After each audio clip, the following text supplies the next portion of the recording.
माँ की ममता। एक रात मनोज बाबू अपनी पत्नी मोना के साथ शादी की पार्टी से अपने घर लौट रहे थे।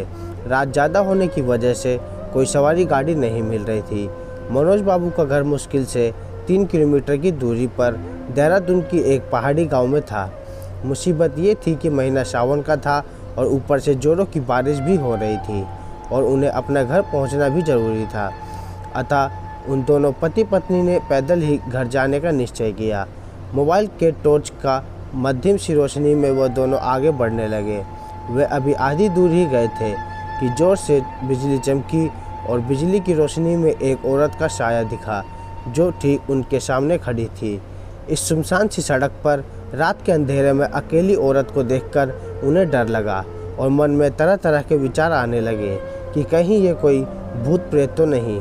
खैर, जो भी हो देखा जाएगा।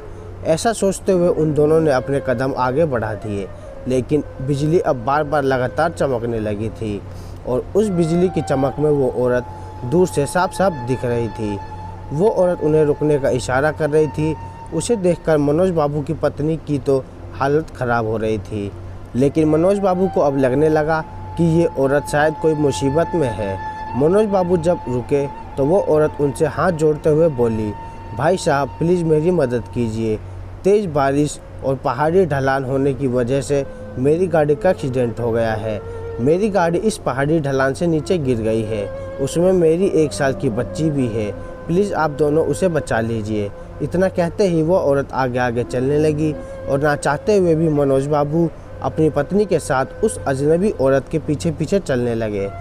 लेकिन एक अनजाने भय से उन दोनों का दिल ज़ोर ज़ोर से धड़क भी रहा था।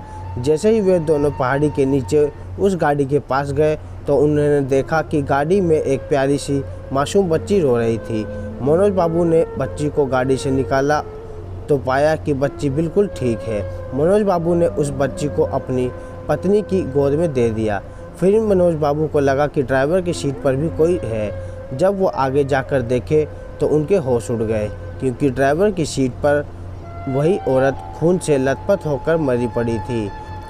मनोज बाबू को अब सब कुछ समझ में आ गया था। वे दोनों पति पत्नी बच्ची को गोद में लेकर अपने घर की तरफ आगे बढ़ गए। रास्ते में उसकी पत्नी ने उनसे पूछा कि वह औरत कौन थी।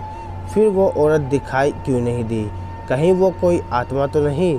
मनोज बाबू बोले, वो एक माँ थी, मरकर भी अपने बच्चों के लिए तड़पती है, जो वही एक माँ थी वो। दोस्तों, अगर कोई मुसीबत में है तो उसकी ज़रूर सहायता करें। क्या पता हमारी एक छोटी सी कोशिश किसी की ज़िंदगी में बहार ला दे। ये छोटी कहानी हर एक माँ की ममता को समर्पित है। दोस्तों, अगर आपको ये कहानी अच्छी लगी तो लाइक और शेयर करें।